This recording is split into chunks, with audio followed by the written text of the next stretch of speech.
आता धनंजय मुंडेमुळे एवढ्या अडचणीत आलेले संपूर्ण महाराष्ट्रामध्ये देशभरी चर्चा एवढी चालू आहे. राजीनामा घेणार आहेत का? भुजबळ नाराज होऊन गेलेले आहेत. अनेक मंत्र्यांना खाते मिळालेले नाही आहेत, त्यामुळे नाराज आहेत. तुमच्यासारख्या ज्येष्ठ मंत्र्याला वेगळे एक साधं सामान्य खातं मिळालेलं आहे. कसं बघायचं या सगळ्या? असं आहे की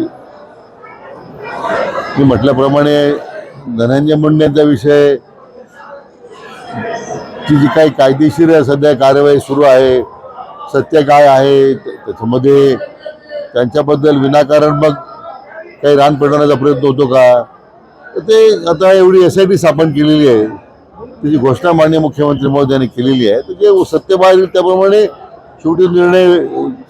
मस्ताजो प्रकरणातील 3 आरोपी अजूनही फरार आहेत. गृहमंत्र्यांचं अपयश आहे का? अजिबात असं आहे की आता प्रत्येक घटनेचा अपयश जर तुम्ही गृहमंत्री घ्यायला लागलात तर ते मला वाटतं योग्य नाही आहे. शेवटी मोठ्या प्रमाणात एवढं गदारोळ झाला, कारवाई झाली, मुख्य आरोपी अटकेत आहे, त्यांनी स्वतः सरेंडर केलेला आहे, SIT स्थापन केली आहे, IG रँकचा अधिकारी तो हेड करतोय. अहो सरकारने जे काही आवश्यक त्या कारवाई ते केलंच पाहिजे.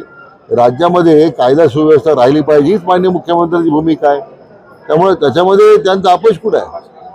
धनंजय मुंडेंना राजीनामा देणं अपेक्षित आहे का सर? एवढे आरोप होत असताना? SITची चौकशी अहवाल येऊ देत, मग निर्णय होईल.